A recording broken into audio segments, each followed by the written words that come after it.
All right, we're live. Welcome to paraglidingtalk.com. I'm your host, Robert Michaels. Glad you're here. We've got a great show lined up. We've got Ian Kirk. He's going to be on the show tonight. He's probably flying right now. That's why he's late to the show, which is fine. That's the only reason that I allow being late to the show. So there's nothing wrong with that. You can totally do that if you want. Ian is a guy that was kind of in the shadows just during the whole adventure wingman adventure thing. And he was actually on the show, just kind of popped in for a few minutes to hang out with us. But he's got a great background in aviation stuff. So we're going to talk to him about all things flying. So I want to mention a couple sponsors. Also, first, I want to say Anthony Peregrino and Sean Nafsker are going to be take care of moderation tonight. About the halfway mark, we're going to give away something just like we always do. Sean's going to spin a wheel. So if you're chatting in the chat, that's where they're going to find your name to put it in the spinny wheel of Winnie things. I want to mention a couple sponsors. One of those is PPG Smoke. I don't know if you guys noticed, check your emails. If you buy a float system right now, you get the new Chase Cam for free. And the new Chase Cam is just a little bit better than the last one. Some things that changed is the latches are on the inside now, and it's a little lighter. It's got a GoPro J mount and comes with everything that you need. Actually, the new one comes with a spare fin just in case you smash one like I did. And PPG Smoke's got a bunch of cool stuff. So go check out their website, ppgsmoke.com. Also want to mention paramotorprops.com. If you blow up a prop accidentally and you need to order something quickly, they have stuff ready to ship out almost instantaneous. So go check out their website. If you ever blow up a prop, you can get a great deal at paramotorprops.com. American Allied Drains and Plumbing is our local sponsor.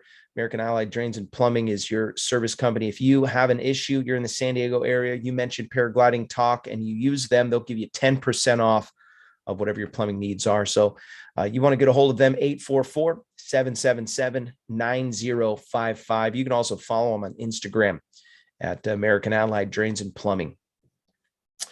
So great adventures to be had. I know that the winter is upon us.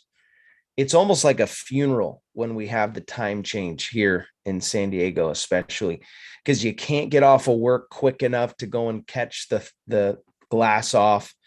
You can't, it's like this kind of sad, not really great days. You can see them every once in a while, but they're not like they were in the summer where it's every day you can go and catch some thermals. So, yeah, we're not quite there yet, but it seems like it's looming. The time changes lurking around the corner. So get your flying in while you can. Also, this is the time to quit paragliding. Me and Tony Boyer were joking around like this is the season when you just quit flying. You just quit the sport altogether. So I'm going to be selling some gear soon. Some old gear. Probably shouldn't be flying it, maybe just kiting only or something like that. But you can message me. I'll probably bring it up, not in this show because I want to have some pictures and stuff, but I'm going to get rid of a few things. We've got some great learning stuff. So what can you do in the meantime? What can you do when the season starts to shift gears? Well, one of the big things, and I know we always talk about it in the month of May, and we say, Mayday, Mayday, you repack your reserve. It's a good idea to take your gear and get it inspected. So depends on where you're at, where you live. There's a couple great organizations that you can go and take your gear to get inspected. If you're a free flight guy, something that is really important is getting your trim checked. And there's a few places that you can go to get your trim checked here. We have the Bro hookup situation, the Bro stuff. So there's a few guys that have it, but also Torrey Pines does it. I know you can ship some stuff off. Ian Kirk, What's up? What up? Glad you made it, man. Yeah, man. Here, I was it. just saying that I said, I bet you he was flying, and that's why he's late. That's the only excuse that you can use that works to come on the show late. I was training for flying. How about that? That counts. All right. I think that's something that a lot of us, as we get older, you might overlook. And you start doing G maneuvers with a paraglider, and your back will tell you about it if you don't stay in, pretty good physical shape. So. Yep. So we've got Ian's got. I already kind of let everybody know what your background is and what you're about. So I'm so glad you're here, and thank you again for making time for us and coming on the show. A few things that I want to just right out of the gate. I want to just ask if anybody is not following Ian on YouTube or on social media. I put a YouTube link, but you can find all of his social media pretty quickly because he's got a bajillion followers on all kinds of Instagram and Facebook and all the social media outlets. But go check out his YouTube channel. He's got some incredible footage. It's really clean. He does really well editing really well. So Ian is he's a free flight paraglider pilot. That's how I know him. But also you may know him that he's a paramotor pilot. He's also a tandem rated pilot, so he can take people on tandems, I think, for both with motor and free flight. He's also done some skydiving and some base jumping, and then even speed riding. And so he's got a wealth of experience in aviation, and especially in the parasport arena. And that's really why I wanted to have him on the show. Also, he joined he lurked in the shadows of the adventure wingman and helped the guys out and gave some really good advice to them to help them to survive crazy flying. Ian is constantly flying in those conditions. That area where they started was right there in his backyard in the Tahoe area.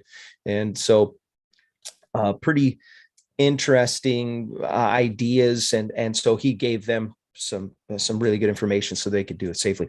So I want to just first fire it off by asking, how did you get into the sport? How did you get into paramotor and paragliding? And take us through the first parts of your flying experience. The flying journey. Well, I want to thank you guys for having me on first off. And also, doing a podcast is not easy. And I want to commend you, Robert, for your dedication to, this sport, because setting a time aside to do this podcast is definitely a commitment level that we all appreciate, and maybe you don't get to hear very often. But I want to thank you first and for having me on. But my journey started, skydiving. I can remember being in Interlaken, Switzerland, on a backpacking trip in my 20s, and somebody mentioned to me that you can go skydiving. And I'm like, oh, I thought you had to join the military for that or something. I didn't know you could just learn how to do it. And so it was in the back of my mind. I didn't actually do it in Switzerland. I only did bungee jumping and that canyon diving thing, which is absolutely terrifying, where you tie off to a static line and you jump. And then you're like, they were speaking Swiss German, and you're like, and somebody screams, "Did you measure the rope right?" And you're no. "Oh my God." And you're the first one going, and you're falling to skim off the rocks. 15 feet. So if you ever really want to terrify yourself, just do that in a country you don't understand the language. So later on, I learned to skydive at Skydance, which is in Davis, California. And one of the things that I really enjoyed about nylon sports that I noticed right off the bat was the authenticity of the people. And that's what really attracted it to me. That wasn't what I was experiencing in, let's say, the real world. People didn't hug one another. They didn't look each other in the eye and tell each other they loved each other. And that wasn't part of the culture that I grew up in. And when I saw that, I was just like, wow, these people are really genuine. And that's what really, sucked me into skydiving. My skydiving mentor was also a base jumper. So controversially, I started base jumping very, very quickly with not that many jump numbers. But he had confidence in me. I had confidence in myself, probably too much. And I moved to Tahoe because I wanted to escape the rest of the real world. and went back to teaching skiing and snowboarding. This year, kind of come out of retirement for that and teach again at Sierra Tahoe because they got burned out, and they're going to be coming back this year, reopening. And I just want to be part of that comeback story. Oh, they had a fire, huh? The Cloudor fire burned right through Sierra Tahoe Oh, and bummer. destroyed pretty much everything. So it's I going to didn't know be a that. completely different landscape, and it's going to be a different resort. And we're going to have hopefully the same culture and feel, but just a whole new playground. So that's going to be exciting. But let's see, I saw a bunch of people landing on Kings Beach. They were flying a pretty famous site that's been flown by hang gliders since the 70s here in Tahoe. And a bunch of people landed. I thought they jumped out of a plane. So I tell my roommate that we're driving with, pull over. I got to go talk to these guys. I want to see how they got up above Lake Tahoe to jump out of a plane. And they didn't, they were paragliding. And that was my first introduction to paragliding. Of course, this happens all the time to us now when people run up to us, right? They're like, "Where did you jump from?" and they're like, "We didn't jump. We ran off a hill and we soared and we stayed in the air." And so that was my introduction. I still to this day remember my first tandem flight with Mitch Neary, who's the owner of Lake Tahoe Paragliding. I remember being at this site called Rainbow Hill, and it's north of Reno. And I remember we were going across the mountain and we're headed like towards the face. And I'm like, dude, what are you doing? What are you doing? You're going to go into the face of the mountain, right? And then all of a sudden I just felt the pressure in my seat. I'd never been under a piece of nylon that went up. Yeah, yeah. Yeah. I mean, and all of a sudden, like we're headed right at it. I'm like, we're going to crash. And then he just like chuckles and we just start climbing, because he knows where the compression zone is. Yep. And I was just blown away at that point. And then that's when I was like, okay, I'm in. And Free lift. yeah. And then, I went through, man, I was coming from nylon sports. I thought I knew a lot, and I knew very little, about how to kite or anything, how anything worked. And it was funny. My first kiting day, my mentor, Mitch Neary, I was so frustrated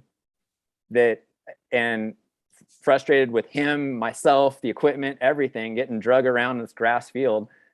Like he looked at me and he's like, maybe you need to maybe this isn't gonna work, and I said, no, it'll work. Give me another day, maybe another day, like I'll calm down, like I'll handle my frustrations, I'll figure this out.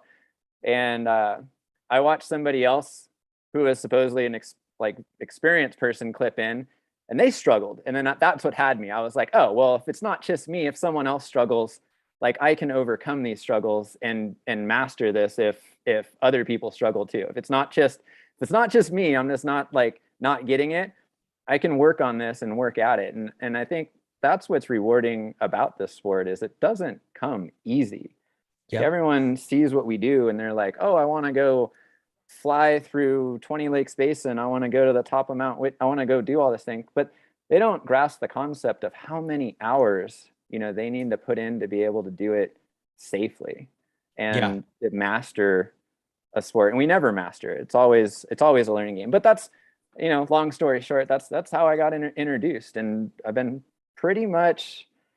I was a P2 for a long time and then pretty much then quit a real job and dedicated time to flying. And in Tahoe, you have to dedicate time because we don't have consistent conditions. So you have to work around when you get conditions provided to you. So once I did that, I was pretty much hooked and pretty much been flying almost every flyable day ever since. So wow. Yeah. And so how many years now? We're coming in on 10 years now of paragliding. And if you go back to skydiving, I started skydiving in 2008. Okay. That's super cool. Yeah. 10 years of paragliding that I started basically in 2012. Wow. Talk a little bit about your site. Where are you flying most often these days? Most flights that we have up here in Tahoe, and you need to understand, the audience needs to understand, is that Tahoe is very unique in the fact that we don't really have regulated or sanctioned sites.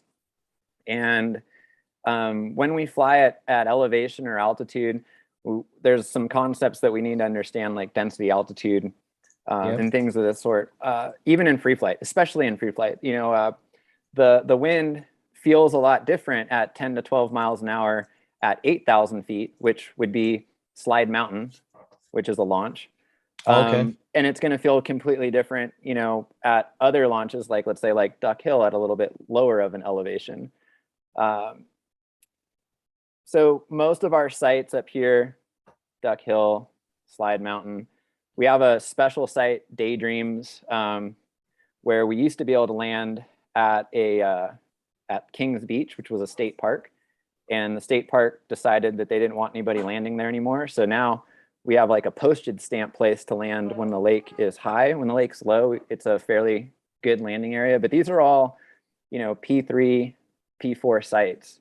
It's not we have training hills and stuff like that for learning, but the sites that I fly, there's not outs, there's trees, there's places that you have to, have glide to get to. So they're not learner friendly. We take a lot of students down to like Monterey, and Sand City. safer Sand City, to safer places for them to get their first soaring experiences and to have consistency. Me and my wife did a little vacation and went up to Sand City. It was amazing. Isn't that place cool? Like Amazing. Yeah. learning to top land, learning to spot land, learning to kite, all that stuff at Sand The City. proximity flying, just launching from the little beach.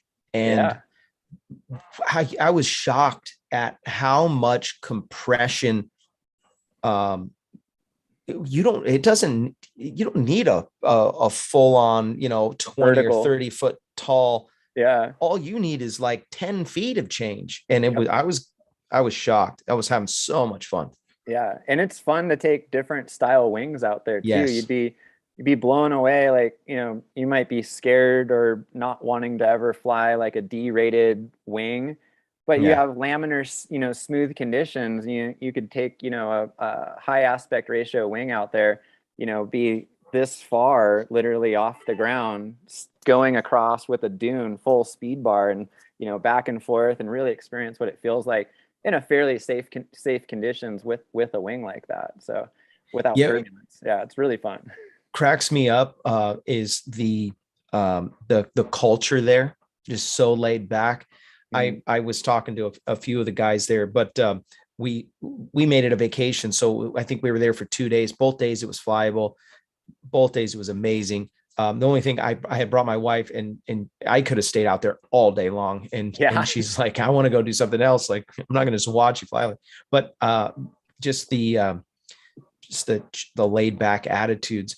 Talk a little bit about how do you redirect premature pilots that are passionate? They're showing up to Slide Mountain or Duck Hill or to Daydreams, and how do you approach these guys? This is something that we're dealing with not only in the paramotoring, but in the free flight world, where we're trying to obviously manage the sport before it becomes managed for us, like with some kind of governing body. How are you guys dealing? And maybe talk about how you personally are dealing with that kind of stuff.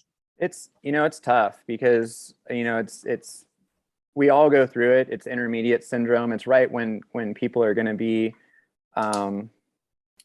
their idea of how good they are. And I've been there. Like I went right through it, and I look back at it and I'm like, oh my gosh, I'm so grateful I survived that part of my career. And I had people in my life that mentors that were trying to pull me back. And my reaction to that was that, no, I got this, and they're like, actually, no, you don't have this. And, I had we all have a couple close calls, and usually that either wakes you up or, you end up eventually getting hurt. How do you manage that? I get reached out to a lot for paramotoring, and my simple response is I ask them, how many launches and landings do you have above 5,000 feet? And if they don't have an answer for that, I said, you need to go learn that. And I have a place that if you come up here that I will take you to and show you where you can practice that.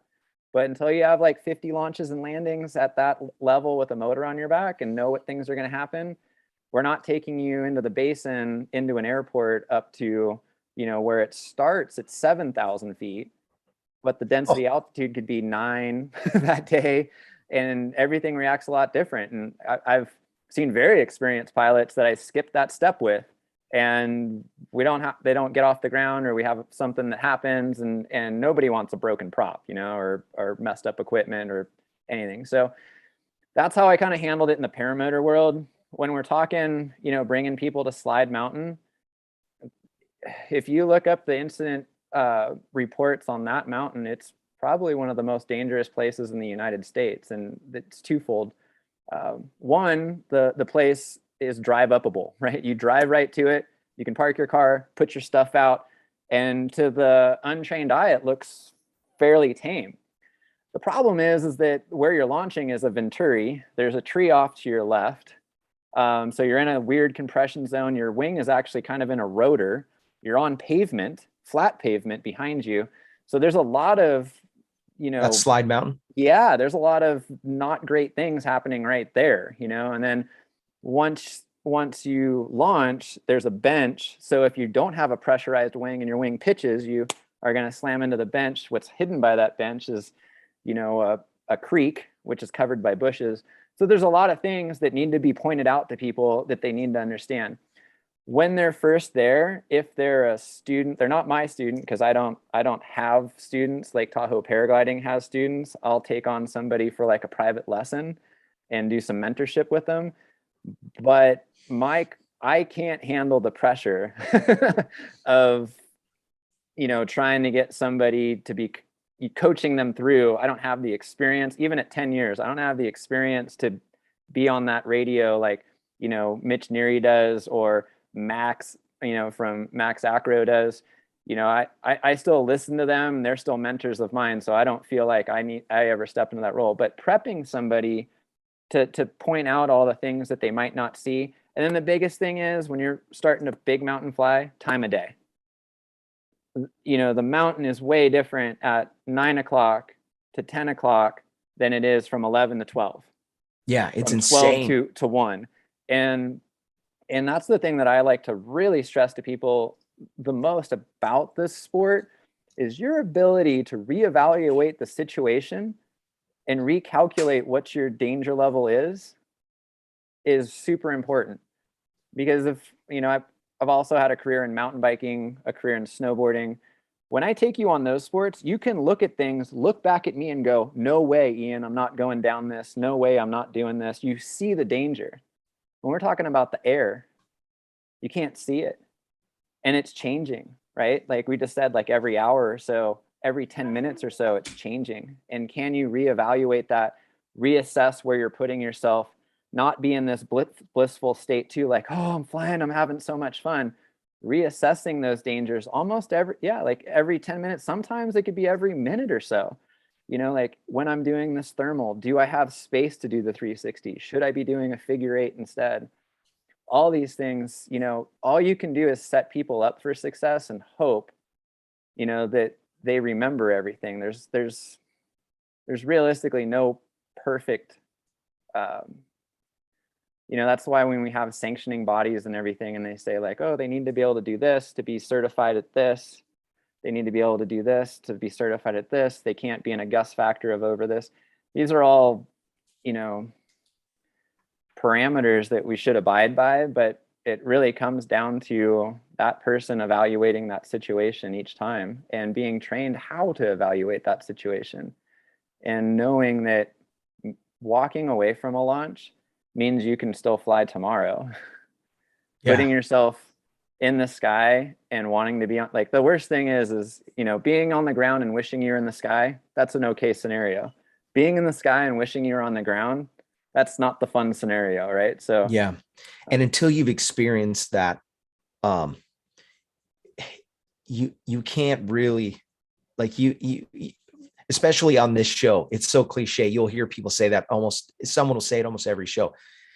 The reality of it, when you're in it, there was one time I was over Blossom, and I was about $6,000 over Blossom. I did not want to be $6,000 over Blossom. Blossom's 1,500 feet.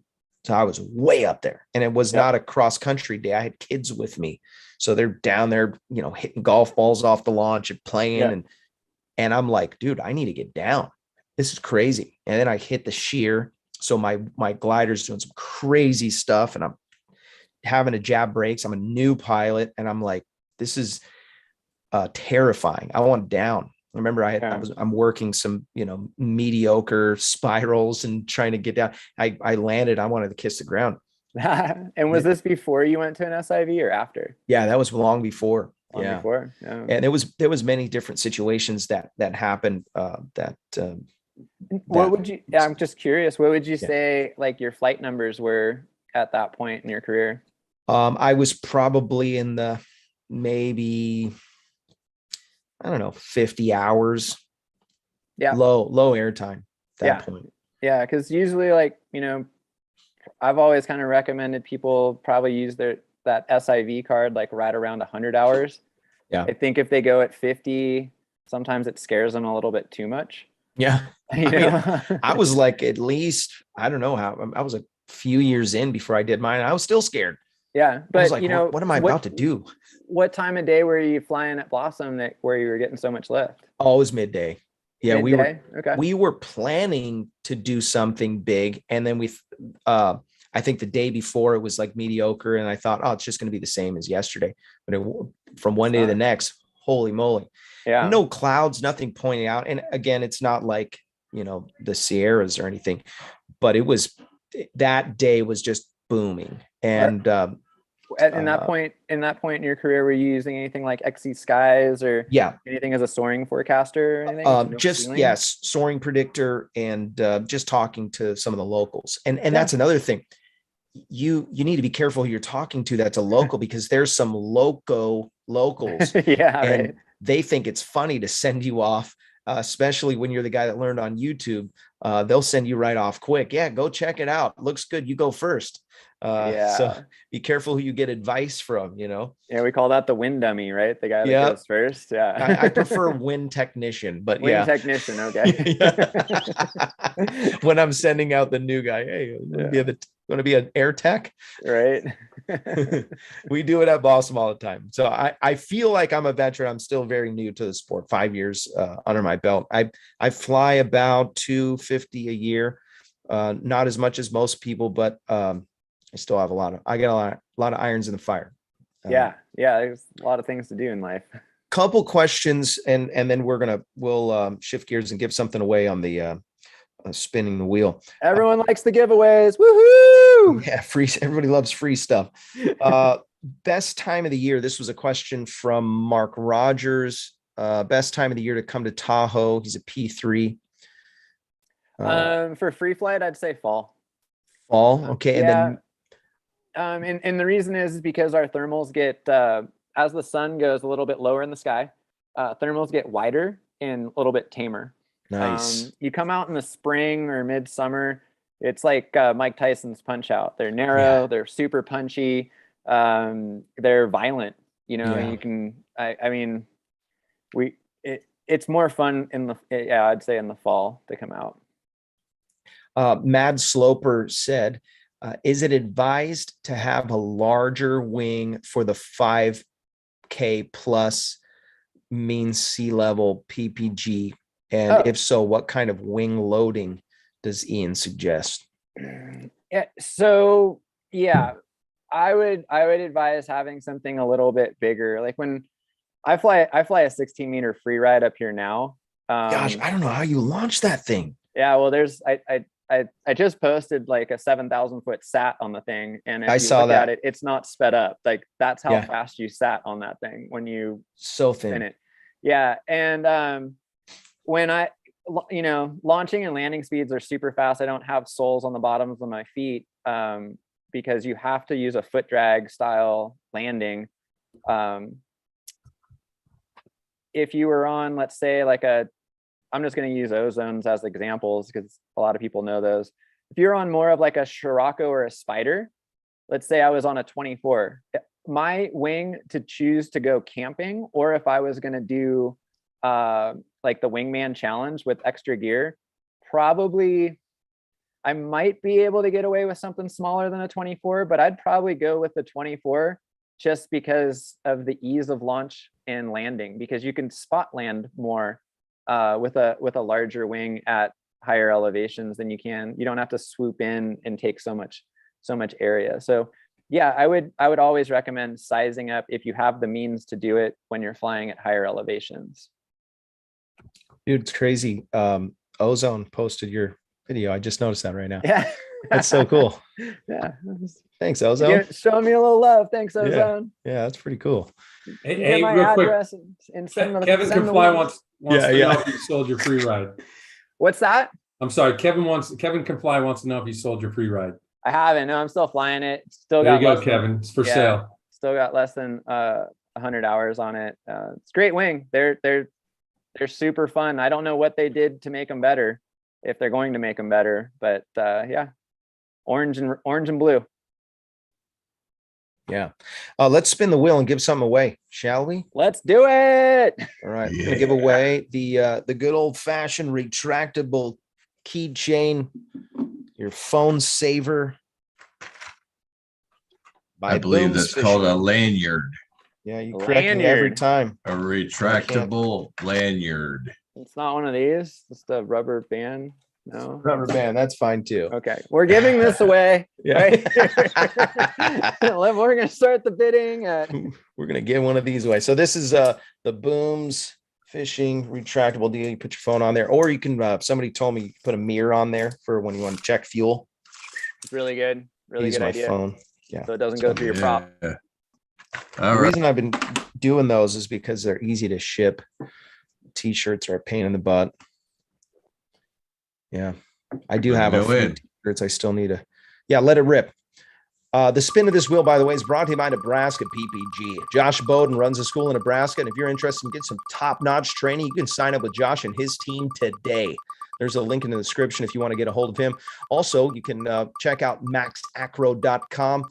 Go to his website, maxacro.com, sign up for an SIV. The majority of the SIVs that he does are here locally in Southern California, but there is a group going to Turkey. And each year, I think they're going to be doing that. If you want to sign up, go to their website, maxacro.com. Prices are just perfect. Not too much, not too little. He is an incredible instructor. And literally, you will walk away from an SIV with just an incredible courage.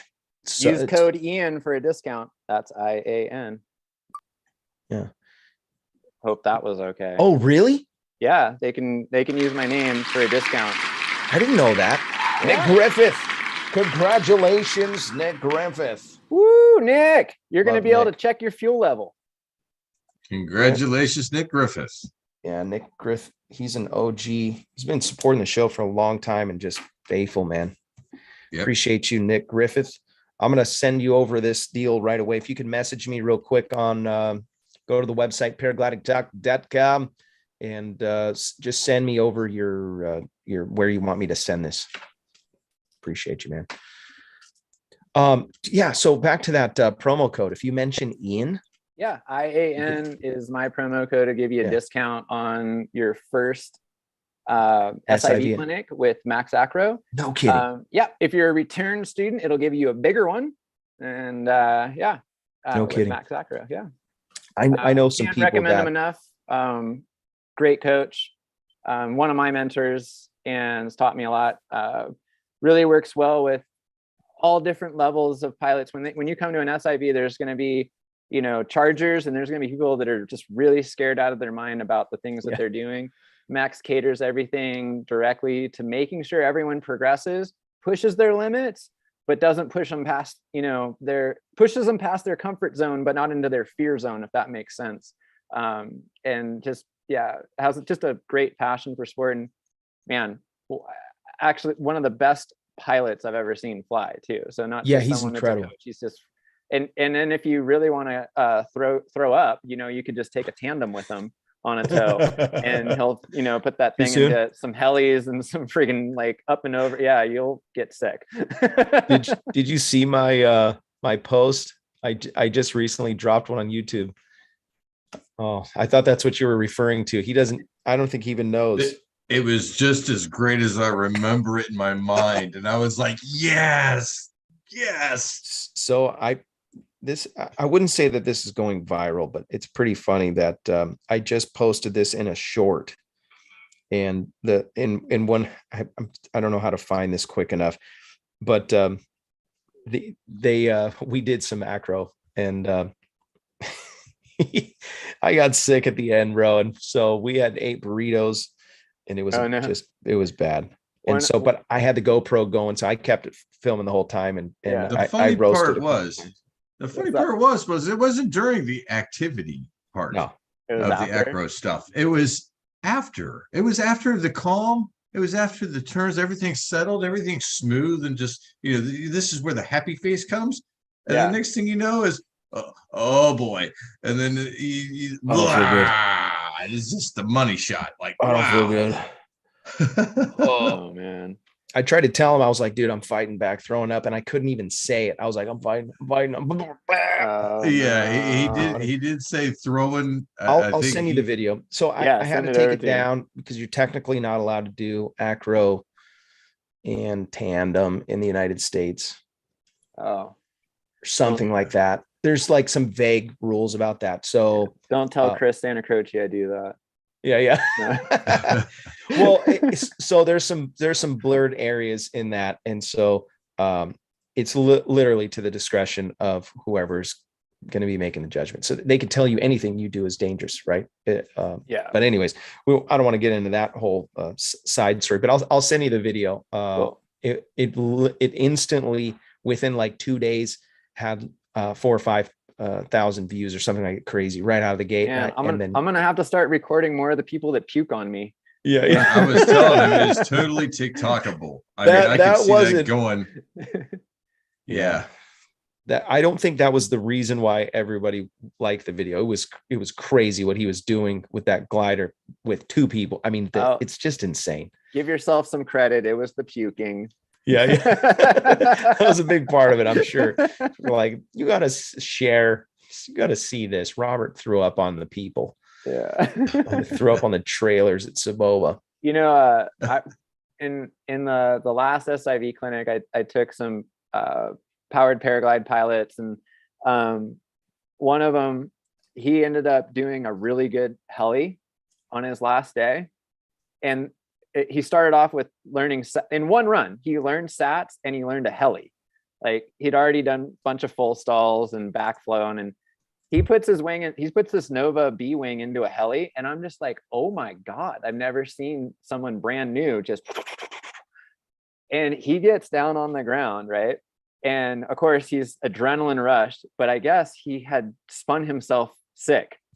Like, he'd made himself sick, like while he was flying. Kidding. And he tells me this, he's very soft-spoken, super nice guy. He tells me this, he's like, I kind of made myself sick. And he's being real quiet, and I'm like, oh yeah, great, whatever. And I'm like, helping fold up this wing and whatever. And I'm like, high-fiving. And then I notice, I'm like, wait, did you actually throw up? He's like, yeah, I threw up all over myself. Oh, no. I'm like, oh dude, really? While he was doing it. Oh no. I mean, you're really good at sats and helis. Maybe, I don't know. Acro is not your thing. I don't know. I actually one day had a cross country day that I middle of the flight, you know what? It was my Cascade day. So that was pretty extreme. Yeah. Never mind. I was sick after the Cascade. I G'd up a couple times. Yeah. Face down spiral, backwards, forwards, and then came out of it. And I was good to go after that. Yeah. But on the ride down, I'm like, okay, I just want to go land. I don't know if paragliding's for me. I'm going to go and find a place to go and throw up. Oh, I didn't throw up, but I was so burnt and frazzled. I'm like, dude, I had no business flying that day. I hit the wind shear. That's the big viral video that everyone's probably seen. But yeah, so I want to get back to some of the talk about the high altitude stuff. So do you have any instruments to measure density altitude, or do you have something on your instrument deck? You just call a local airport. Yeah. And it tells you what they're and Now I don't anymore. Yeah. You just gotta know. I can tell, it's like mostly for paramotoring. I don't really care about it for free flight. I can tell when it's paramotoring, especially, you got a couple more steps, sometimes 10. And you just know like, oh, then, and you can tell too, just by, if it's warm, that that afternoon flight, the density altitude is going to be screaming high, like 8,000, 9,000 feet. At 6,500 feet, it's actually 9. Yeah, insane. By the way, Nick Griffith donated $5 to super chat. Thanks. Woo, thanks, Nick. Appreciate you, man. Appreciate you, bro. So we had a guy on the show that he was living in his house, literally walking distance away from a flying site, and he was actually going to make, or he did make, a density altitude altimeter. Okay. And so it would real time give you what you were dealing with. And so you can go back actually to some of the very beginning episodes, and his name is slipping my mind, but I'll dig it up in the after show. But do you think it would be worth buying one? Super small, and you could keep it right on your instrument panel, and it just has this little digital readout. I think if it's something that gives you assurance and confidence, and you're the type of person that wants that and needs that, yes. We all free fly. You see the guys out there with their little meters, right? They're like, yeah. And I'm sitting there and my shirt's flapping. I'm like, it's 12. 12. That was an 18 gust. Yeah. And like when I do tandems, and we're doing the hike, there's one site that we do tandems at where it's it's a mile hike, 700 feet of vertical. I hike with all the tandem gear. But as we're on this hike, I'm talking to people that are coming from sea level. So we have to kind of pace ourselves. The 60-pound pack slows me down a little bit, but I'll tell them like, can you hear that? Can you hear that in the trees? And they're like, yeah, I hear the wind. I'm like, okay, can you see it on the water? So what's very interesting about wind is you can hear it in the trees at 12 miles an hour, and you can see it white capped on the water at 12 miles an hour. Yeah.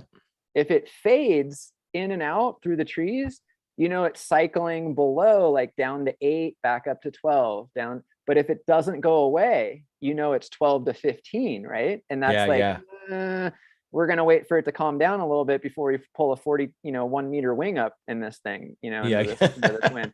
So, but it's, so yeah, if it gives you confidence to have it and it reassures you, yes. Are there other ways to have the same kind of knowledge and experience? Yes. What I train people to do or tell people to do, and I get this with beginners all the time, like, oh, I don't need a Vero yet. I'm like, yes, you do, because what you want to match is auditory learning with the kinesthetic feel. Yep. You don't just want to have the kinesthetic feel and be like, what was that?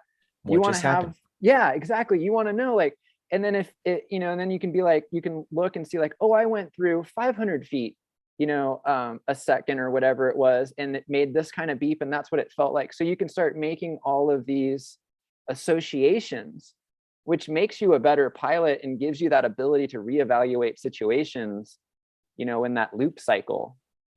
So to answer your question, yeah, if it builds your confidence and it gives you a tool but don't just rely on that and look at it blindly. Look at it and then feel what it feels like, so that you're getting all the learning all together. Because what if your batteries are dead? Or something happens, you still want to be able to make a good decision that day. So I had an epiphany. I was flying. Have you ever flown Elsinore over here? I haven't. Like no. Elsinore. Okay, so I dove it, but never flown it. You can go from Lake Elsinore to Saboba. It's about 35-mile stretch across flatland. Really fun. Flown Saboba. Let's do it. As soon as I left the lake, my Vario died. And I'm like, no, oh no. Like now we're committed. But you know what I found? My best flight ever is without a Vario. I flew all the way to Saboba. We landed at the park. It was an amazing day. I stopped flying with Vario. I haven't flown with Vario for over 2 years. Yeah. And I've had some really fun flights. Now I have it on the deck. It's charged up. It's ready to go if I need it. But if I'm below 3,000 feet, I don't need it. Pretty crazy. So I really like the purity of it. I would probably never buy a density altitude meter, but if I lived in the mountains where it might be beneficial, I might check it out. I'd be interested to fly with one a few times and see what, like you're saying. That's really I'm glad I asked that question, because it's been something in my background for many of years. You know, it's awesome that you mentioned that, Robert, about not flying with a Vario, because I won't mention who my tandem examiner was, but on the mountain part of my tandem examination to be a commercial tandem pilot, he made me give me my Vario over. He's like, you're not nice. flying with it. And he's like, you must go out and thermal without it. And I was okay doing it because I'd done it before, but I thought it was very interesting. He wanted to see me do it with a passenger without a Vario, so that I could show that I could do it by feel, not just with instruments. That's pretty rad, actually. Yeah. I like that. Pretty That's cool little trick he played on me, right? That's like an old school story. Yeah, it's like totally, Miyagi checking you. Want to mention just a couple sponsors real quick. I Fly Indiana Power Paragliding. If you're interested in flying paramotors, no better place to get the proper training than iflyindiana.com. Kevin and his team will get your feet off the ground. That's iflyindiana.com. Also, the show is brought to you by Lone Star Paramotor. If you're in the Lone Star state of Texas, you can reach out to Ron Turan and his team. They have world-class training there. You can reach out to them at lonestarparamotor.com. Also, all of these links are in the description of this show, and you can let them know that you found them from Paragliding Talk. That would support the need for them to be a sponsor of the show. And I want to mention also one of my favorite sponsors, Resurgence PPG. Resurgence PPG is a 501c3. So if you want to support our men and women of uniform, you can make a tax deductible donation to them. You can reach out to Todd Scandrett at resurgenceppg.com.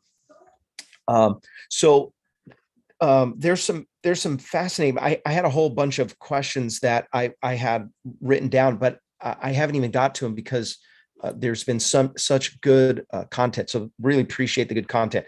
I want to talk about, you learned some lessons from a water landing, and then I want to, Yankee had a really good question and want to ask that next. Talk a little bit about your experience. You had a motor out, the water was probably freezing cold and eye-opening, obviously, no pun intended. It probably caught your attention pretty good. Share that. What did you learn? What were your big takeaways? Well, let's clarify a few points. Yeah. First of all, I was ski flying with a paramotor. Ski flying, okay. So I have snow skis on. Oh my gosh. Snow boots on. And no. We're flying right near Lake Tahoe. And two people I was flying with had mentioned it's really fun to, come off the snow and water ski and come off the snow and water ski. I should have asked a clarifying question, which would have been, are you guys putting all of your weight on the skis on the water? Which they would have responded, no, we're just kind of like skimming. Yes. Oh God. So me being a, ski athlete, snowboard athlete, I'm like, I've done pond skims before. It can't be that bad, right? And so you hear in the video me say like, well, they said it's fun to water ski. So I start skimming, right? And I'm skimming along. And then I'm like, all right, let's put all my weight on the skis. And I did that. And on these particular skis that I sold them right away, by the way, because I did blame the skis. Yeah. They were Dynastar Shams, and they have a very soft nose. And so as soon as I put all my weight on them and I was actually water skiing, well, the nose flexed on them so bad that it produced so much drag that it threw me out the front. I did have floats on. I was actually in a position where I thought I was in stand-upable water, not that far off ashore. I wasn't. What I learned, from that scenario, one, if you're going to do anything over water, something stupid like that, just make sure other people had eyes on me. They knew what happened, right? That's step one. Whether you're doing acro over water, anything, right? there has to be some sort of plan, and people have to have eyes on you, because you can't just walk up to somebody that's in water, right? You have to have a vessel to get out to them, in other words. So that would be, step one, always make sure that that's in place. I did have floats on, they popped right away. And that's the second comment that I make is, oh, at least the floats worked. Yeah. And oh gosh. And I've said this over and over again in that video and stuff like that, is your floats, there's a bunch of different designs, but your floats need to be on your shoulders. They can't be on your cage. Yeah. The goal of the floats is to sink the gas tank, which has air in it. If you can't sink the gas tank, it's going to float you face down. It's going to put your face in the water, and you're not going to be able to breathe. So that's why the floats need to be as close to your mouth as possible. Depending on the style of motor you have, having the U-shape one, I don't know. I want to be able to do that. I want to be able to get my head straight back. I want them on my shoulders. That could be personal preference. I recommend the ones that are just on your shoulders. Second step was get your gloves off. Third step, reevaluate the situation, because once you leave what's floating, now you have skis on your feet Yeah. and ski boots on, and you're going to sink. So I started to get out of my paramotor, and then quickly realized, like, wait a second, this is what's floating me. No, I'm going to stay in this, take my skis off, figure out what I'm going to do. Because with the floats on, I was just sitting in a chair floating. So I think, what did I, take away from all of that? I think those were all the takeaways. If you end up in the water, which I had somebody that just ended up in doing a water landing recently, not with a paramotor, just in free flight. The first thing they did was what I said: take your gloves off, because then you can get to, with dexterity, the things that you need to undo. But yeah, hopefully you got somebody that's fairly close by, like with a kayak, paddleboard, something, because the worst thing you can do is start thrashing. Because if you start thrashing and trying to paddle, you're going to get tangled in your lines. And That is terrifying. yeah, you don't want to be tangled in your lines. We did a whole show, or I would say a good portion of the show, where they had, we had talked about, like, just think about how shocking that is. Like, you went from the highest of heights of excitement to like the lowest of lows. I mean, it would probably be better for you to get run over by a bus. Yeah. Like, it was you just like went from the slow most motion. It was like slow motion. Like, you hear me, I remember squeezing full throttle and trying to pull out of it with a flare, and just going, I remember the thought, like, your whole life kind of flashes, and you're like, this is not going to be good. And like, bam. And then the cold water. Yeah. And it's not so much the fact that you can get wrapped up in your lines. It's if there's any water currents at all, that glider with those lines wrapped around you, it's going to pull you somewhere. Yeah.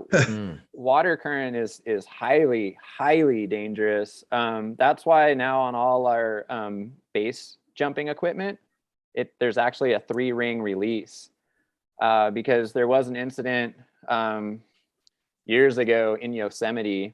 Somebody was running away from the ranger with their canopy in hand, and they were trying to get across a waterway, and it caught one of the cells, drug it out of their hand, and that person, no longer is with us, because they got drugged down a river, and that's why now there's on all base rigs, it's now attached with a 3-ring, and there's a quick handle that you can pull that releases that canopy away from you.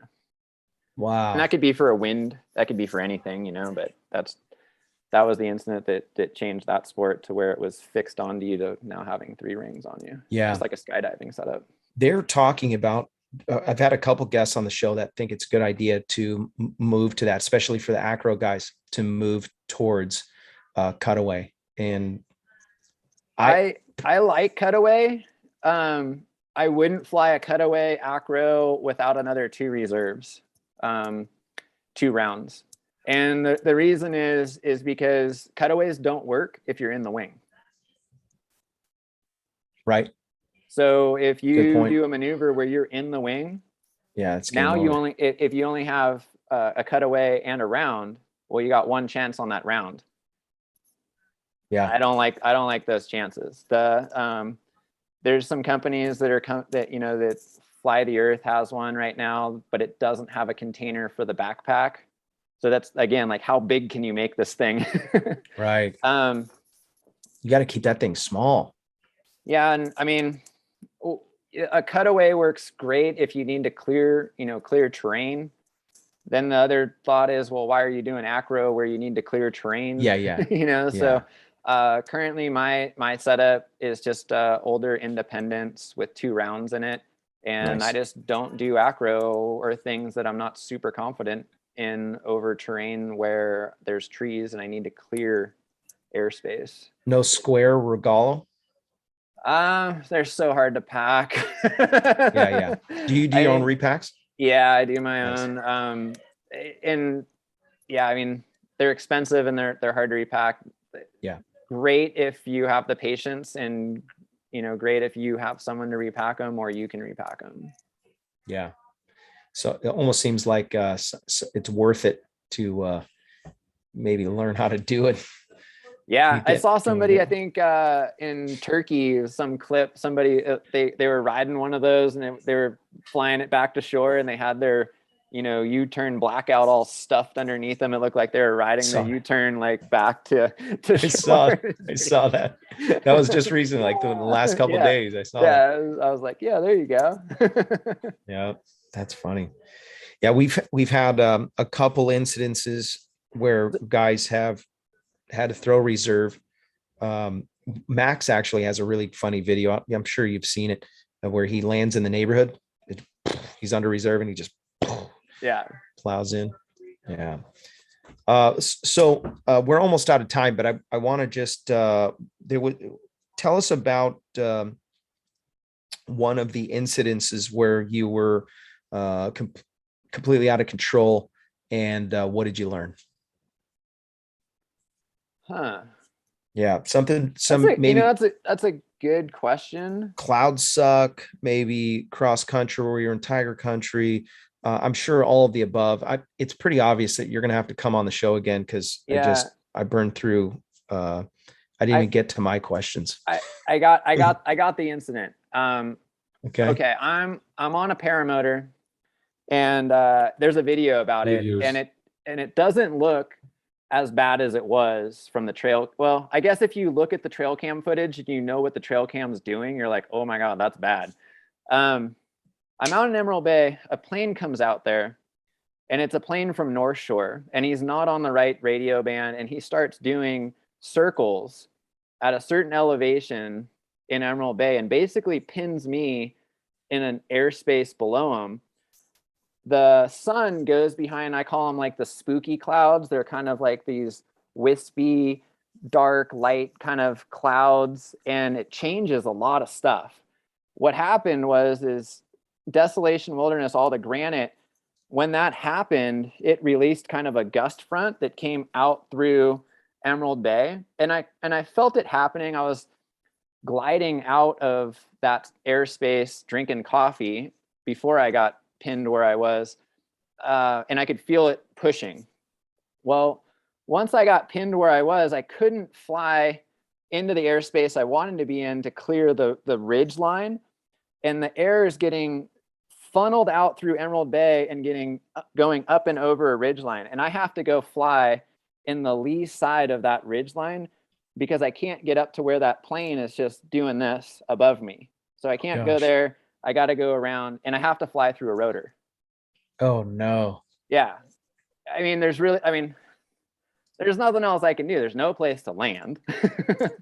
I don't want to deal with the rotor being caused by the wing turbulence of the plane that's above me. He's not on the right radio band to be able to talk to him. And so I have to fly through this rotor. And that was all hands on deck. Like falling out of the sky. I'm on a Scirocco 2 19 meter. It's taking, you can watch the video, fairly big collapses. The chase cam almost comes and hits the prop. You'll see a bunch of twists. And basically, you're looking at the water and you can see the gust puffs. So it's showing you where the air is probably empty, where the air is downdrafting, Oh gosh. and you got to fly a line through it. And I'm literally looking at different boats, like, oh, I think I recognize that fishing boat. Well, shit, if I pile in, like, at least they'll pull me out of the water. You know, Right next to him. Yeah. yeah. And so Wow. experiencing, you know, extreme lift, wings pitching, extreme, you know, collapses and sink, you know, full power in those, hands up, full power off when you have the lift. And just, yeah, that was probably the most terrifying thing. And it was just using thermal flying experience, knowing with a motor, right, to combo that with what you normally do in thermal flying. Like if there's a ton of sink, you know, brakes, tons of gas. You know, like, Yeah. and Wow, if there's dude. lift, it was hands up, throttle off. If you were twisted, it was throttle off, like untwist yourself, you know, like, and so that was, I remember clearing that airspace and getting over to where the beach was and just being like, oh my God, that was the most terrifying thing I think I've ever experienced under nylon. You don't really know until you've been in it.